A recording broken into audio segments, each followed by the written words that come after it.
Hello guys, सभी को नमस्कार, सभी को सत श्री अकाल। कैसे हैं आप सब? उम्मीद है अच्छे होंगे, स्वस्थ होंगे। आज मैं आप लोगों के लिए एक बहुत इम्पोर्टेंट टॉपिक लेकर आया हूं जो भारत की रामसर साइट्स पर हम लोग डिस्कस करने जा रहे हैं। जैसा कि आप लोग जानते हैं कि रामसर साइट्स के बारे में सबसे पहले हम लोग बात करते हैं कि रामसर साइट्स होता क्या है। एक्चुअली दरअसल बात कुछ ऐसी है कि जो हमारी झीलें होती हैं, वेटलैंड जिन्हें हम लोग कहते हैं, आर्द्र भूमि, तो आर्द्र भूमि से ही रामसर साइट्स निर्धारित की गई थी। उसके लिए सबसे पहली बार ईरान में कैस्पियन सागर के समीप एक शहर पड़ता है रामसर, वहां पर एक कन्वेंशन हुआ जिसे हम लोग रामसर सम्मेलन के नाम से जानते हैं 2 फरवरी 1971 को। तो 2 फरवरी 1971 को जब रामसर कन्वेंशन होता है कैस्पियन सागर के समीप, आप सभी लोग जानते हैं कि कैस्पियन सागर के तट पर कौन कौन से देश हैं। आप लोग कमेंट में इसको लिखना, ठीक है। तो अब हम लोग बात करते हैं भारत में रामसर साइट्स कुल कितनी हैं। तो अगर हम लोग बात करें, आर्द्र भूमि दिवस इसीलिए 2 फरवरी को ही मनाया जाता है। तो सबसे पहले हम लोग बात करते हैं भारत की आर्द्र भूमियों की। अभी हाल में ही लेटेस्ट में ये नया डेटा आया है। आप लोग जानते हैं भारत में कुल वर्तमान में 49 रामसर साइट्स हो गई हैं।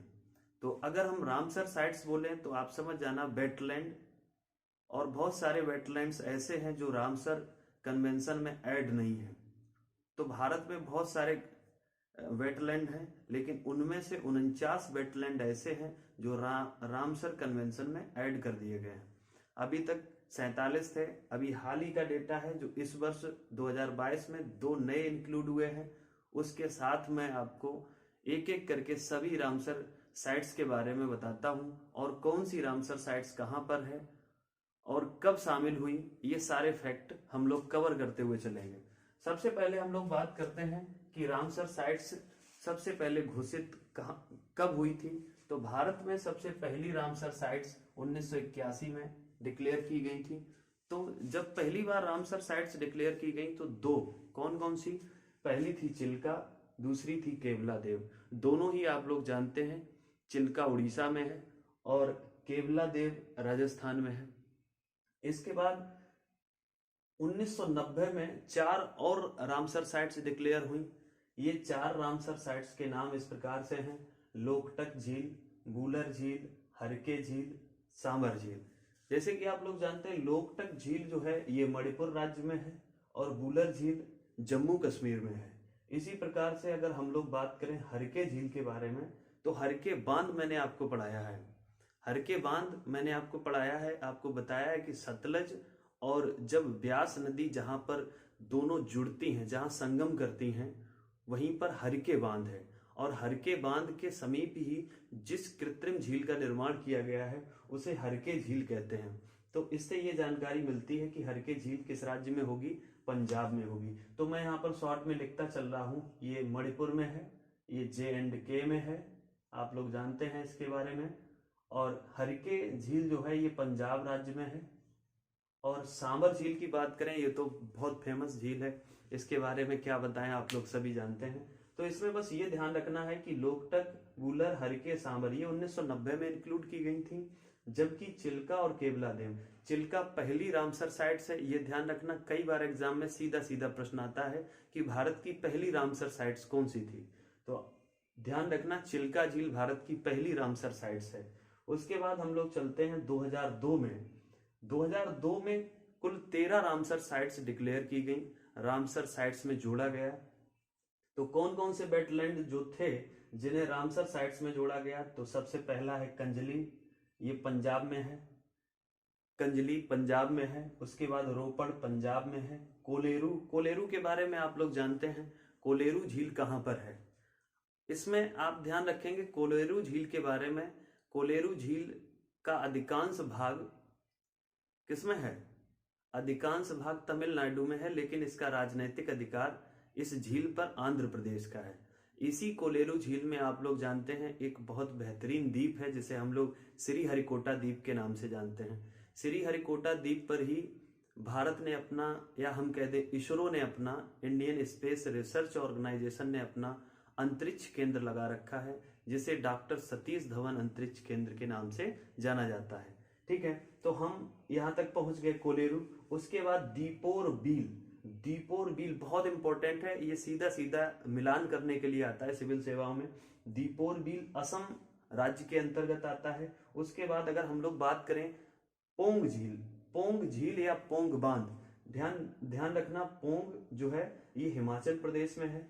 उसके बाद ट्यूसो मोरोरी, ट्यूसो मोरोरी, अगर नीचे नहीं दिख रहा है तो मैं नाम ले रहा हूं, ट्यूसो मोरोरी, ये लद्दाख राज्य में है, जो वर्तमान में यूटी के अंतर्गत अब रखा जाता है। ठीक है, तो हम लोगों ने ये 1981 में कौन कौन सी वेटलैंड रामसर में शामिल किए गए उनका अध्ययन किया। उसके बाद 1990 में 4 वेटलैंड जिनको शामिल किया गया। 2002 में कुल 13, तो 13 में से मैंने कुछ इधर लिखे हुए हैं, कुछ इधर लिखे हुए हैं। तो देखो कौन कौन से बचे हैं। अष्टमुदी, अष्टमुदी बहुत इंपॉर्टेंट झील है, आप लोग जानते हैं अष्टमुदी झील किस राज्य में है, केरल राज्य में है। और अष्टमुदी की विशेषता क्या है कि एक लैगून झील है। तो आप जानते होंगे लैगून झील क्या होती हैं, और कृत्रिम झील क्या होती हैं, और प्राकृतिक झील क्या होती हैं, हवा से बनने वाली झीलें क्या होती हैं। तो झीलों के बारे में आप लोगों ने अध्ययन किया होगा, अगर नहीं किया है तो मैं ज्योग्राफी की क्लास में इन सारी चीजों को डिटेल में डिस्कस करेंगे। ठीक है, तो अष्टमुदी झील केरल राज्य में है, जो कि एक लैगून झील है। एक और यहाँ पर झील का नाम आता है सस्तम कुट्टा, सस्तम कुट्टा झील भी केरल राज्य में है। ठीक है, इसके बाद अगर हम लोग बात करें बेम्बानाड झील, बेम्बानाड झील के बारे में आप लोग भली भांति जानते होंगे। ये भी एक लैगून झील है जो केरल राज्य में है। इस झील की विशेषता क्या है कि इस झील में एक वेलिंगटन द्वीप है। इस झील के बीच में एक टापू है जिसे वेलिंगटन द्वीप के नाम से जानते हैं। उसी वेलिंगटन द्वीप पर भारत का सबसे छोटा नेशनल हाईवेज है, और उस नेशनल हाईवेज का नाम क्या है, राष्ट्रीय राजमार्ग संख्या 47A, यानी कि 47A। ये भारत का सबसे छोटा राष्ट्रीय राजमार्ग है, जिसकी कुल लंबाई लगभग 7 किलोमीटर, कुछ किताबों में मिलती है, कुछ किताबों में 6 किलोमीटर मिलती है लगभग। ठीक है, तो 6 से 7 के बीच में इसकी लंबाई है। अब ये क्यों बनाया गया है, इसकी एक विशेषता है। केरल राज्य भारत में राष्ट्रीय नौकायन प्रतियोगिता को संपादित करने वाला राज्य है। तो भारत में अगर प्रश्न ये पूछा जाता है कि कौन सा राज्य राष्ट्रीय नौकायन प्रतियोगिता आयोजित करता है, तो आप सीधा सीधा जवाब देंगे केरल राज्य भारत का एकमात्र ऐसा राज्य है जो पूरे भारत में क्या करता है, आप समझ चुके होंगे, राष्ट्रीय नौकायन प्रतियोगिता आयोजित करवाता है। केरल बहुत एजुकेशन के सेक्टर में टॉप पे रहने वाला है राज्य है। यहाँ पर एजुकेशन से लगाकर जीवन प्रत्याशा से लगा के तमाम मानकों में केरल हमेशा टॉप पर रहता है। तो अब हम लोग चलते हैं आगे। एक भोज वेटलैंड है, भोज वेटलैंड, ये मध्य प्रदेश में है। इसके बाद हम लोग बात करेंगे भीतरकनिका। भीतरकनिका राष्ट्रीय उद्यान कछुओं के लिए बहुत फेमस है, और ये किस राज्य में है, उड़ीसा। और उड़ीसा राज्य के बारे में जानते हैं आप, उड़ीसा के इस समय मुख्यमंत्री नवीन पटनायक। उसके बाद एक पॉइंट कैलीमरे, पॉइंट कैलीमरे जो वेटलैंड है, ये तमिलनाडु राज्य में है। ये चूंकि मन्नार की खाड़ी वाला जो हिस्सा है वहां पर ये देखने को मिलता है। उसके बाद पूर्व कलकत्ता यानी कि कलकत्ता का जो ईस्टर्न पार्ट है, वहां पर भी एक वेटलैंड है जिसे रामसर साइट्स में इंक्लूड किया गया है। तो ये कौन सा राज्य हो जाएगा, वेस्ट बंगाल। इसके बाद अगर हम लोग बात करें 2005 में कौन कौन सी रामसर साइट्स इंक्लूड की गई हैं, तो ध्यान रखना चंदेरटल, चंदेरटल किस राज्य में है, हिमाचल प्रदेश में है। उसके बाद हम रेणुका की बात करें तो रेणुका एक झील है, बहुत फेमस झील है हिमाचल प्रदेश की, इसको भी रामसर साइट्स में इंक्लूड किया गया है। उसके बाद होकेरा, होकेरा ये किस राज्य में है, जम्मू कश्मीर में। सूरी सागर, सूरी सागर, ध्यान रखना सूरी सागर और सूर सागर दोनों में डिफरेंस है। तो ये सूरी सागर जो वेटलैंड है, इसे भी रामसर साइट में इंक्लूड किया गया है, ये भी जम्मू कश्मीर का है। इसके बाद रुद्र सागर, ये त्रिपुरा में है, मैंने TRP लिख दिया है, तो ध्यान रखना रुद्र सागर किस राज्य में है, त्रिपुरा में है। उसके बाद ऊपरी गंगा, ये पहली उत्तर प्रदेश की साइट थी जिसको किसमें इंक्लूड किया गया था, ध्यान रखना रामसर साइट्स में। तो ये क्वेश्चन भी यहां से बनता है, ये क्वेश्चन भी बनता है कि उत्तर प्रदेश की वो रामसर साइट्स बताओ जो पहली बार रामसर साइट्स में इंक्लूड की गई थी। ठीक है, उत्तर प्रदेश का वो वेटलैंड बताओ जो रामसर साइट्स में इंक्लूड किया गया था। तो आप ध्यान रखेंगे ऊपरी गंगा, ये नरौरा बुलंदशहर जिले में पड़ती है। ठीक है, इसके बाद बात करें 2012 में नल सरोवर वेटलैंड जो है गुजरात राज्य में है, इसे 2012 में शामिल किया गया। 2019 की बात करें, 2019 में 11 वेटलैंड रामसर साइट्स में इंक्लूड किए गए थे। कौन कौन से थे, बहुत ध्यान से सुनना। पहला है सुंदरवन के बारे में आप जानते हैं, यहाँ पर सुंदरी नाम का वृक्ष पाया जाता है और ये सुंदरवन का डेल्टा दुनिया का सबसे बड़ा डेल्टा है। कौन सी नदी बनाती है, गंगा नदी बनाती है। इसके बाद बात करें नंदूर मधमेश्वर, ये महाराष्ट्र राज्य में है, नासिक के समीप। नंदूर मधमेश्वर ये महाराष्ट्र राज्य में है, नासिक के समीप। उसके बाद नवाबगंज पक्षी अभ्यारण्य उत्तर प्रदेश में है। केशवपुर मियानी ये पंजाब राज्य में है। सांडी आप जानते हैं, ये उत्तर प्रदेश का पक्षी अभ्यारण्य है। किस राज्य में है, कमेंट में बताना। सांडी हरदोई राज्य में। समसपुर ये भी यूपी का है। और समान पक्षी बहुत इंपॉर्टेंट है, कई बार सीधा सीधा आता है। समान पक्षी अभ्यारण्य कहाँ है, तो ध्यान रखना ये मैनपुरी जिले में है, उत्तर प्रदेश के मैनपुरी जिले में। पार्वती अरंगा बहुत इंपॉर्टेंट है, यूपी में ही है। आप कमेंट में ये सारे इनके डिस्ट्रिक्ट विद नाम के बताना। पार्वती अरंगा कहाँ पर है, यूपी में है। सरसई यूपी में है, सरसई वेटलैंड यूपी में है, इसे भी 2019 में रामसर साइट्स का दर्जा मिला। इसके बाद बात करें व्यास संरक्षण, ये पंजाब राज्य में है। नागल अभ्यारण्य ये भी पंजाब राज्य में है।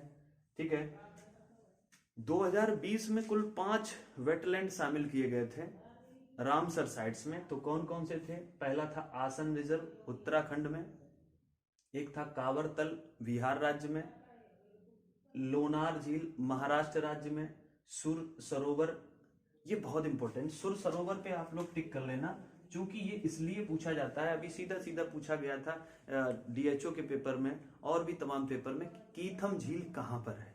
तो कीथम झील ध्यान रखना आगरा जिले में है, आगरा शहर में है। ठीक है, कीथम झील, और कीथम झील के आसपास का जो एरिया है उसे सुर सरोवर के नाम से जानते हैं और इसे भी वेटलैंड का दर्जा प्राप्त है। और ये उत्तर प्रदेश की वेटलैंड है जो 2020 में रामसर साइट्स का दर्जा इसको मिला था।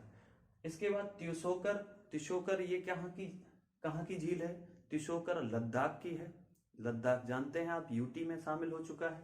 उसके बाद 2021 में 4 रामसर साइट्स डिक्लेयर की गई। कौन कौन सी रामसर साइट्स डिक्लेयर की गई, एक तो थी थोल झील गुजरात राज्य में, वादवना ये गुजरात राज्य में, सुल्तानपुर हरियाणा में। सुल्तानपुर चूंकि एक्चुअली गुड़गांव में पड़ती है, सुल्तानपुर कहाँ पर है, ये गुड़गांव में पड़ती है और गुड़गांव हरियाणा का हिस्सा है। तो ध्यान रखना सुल्तानपुर वेटलैंड भी रामसर साइट्स का इसे दर्जा मिला है। एक है भिंडवास, ये हरियाणा राज्य में है। भिंडवास कहाँ पर है, हरियाणा राज्य में ही है। तो आप देख रहे हैं हरियाणा की 2 रामसर साइट्स 2021 में इंक्लूड की गई हैं।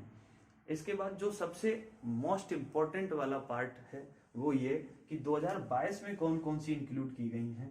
तो 2022 में ये 2 इंक्लूड की गई हैं अभी इसी महीने। ठीक है, फरवरी में ही इनको इंक्लूड किया गया है। कौन कौन सी है, एक खिजड़िया वन्यजीव अभ्यारण्य ये गुजरात राज्य में है। इसके बाद वखीरा वन्यजीव अभ्यारण्य, ये मोस्ट इंपोर्टेंट है, उत्तर प्रदेश की किसी भी परीक्षा में ये पूछा जा सकता है, क्योंकि बखीरा वन्यजीव अभ्यारण्य ये यूपी का है और इसलिए ये इंपॉर्टेंट है क्योंकि ये किस जिले में है। तो आप ध्यान रखना ये संत कबीर नगर जिले में है, संत कबीर नगर जिले में है, बहुत इंपॉर्टेंट है, आप इसको ध्यान रखना। मैं हट जा रहा हूं, आप सभी लोग इसका एक बार स्क्रीनशॉट ले लेंगे। वीडियो कैसी लगी कमेंट में जरूर बताना और ज्यादा से ज्यादा लोगों को लाइक करवाना, सब्सक्राइब करवाना, शेयर करना, जिससे कि हमारे चैनल पे संख्या जल्दी से जल्दी 1000 पहुंच जाए और मैं आपको लाइव क्लास दे पाऊं। काफ़ी दिनों बाद मैंने वीडियो बनाई है, उम्मीद है कि आप लोगों को मेरी वीडियो अच्छी लगी होगी। अगर अच्छी लगी है तो कमेंट करें। धन्यवाद। जय हिंद, जय भारत। हंसते रहें, मुस्कुराते रहें। अपना और अपनों का ख्याल रखें।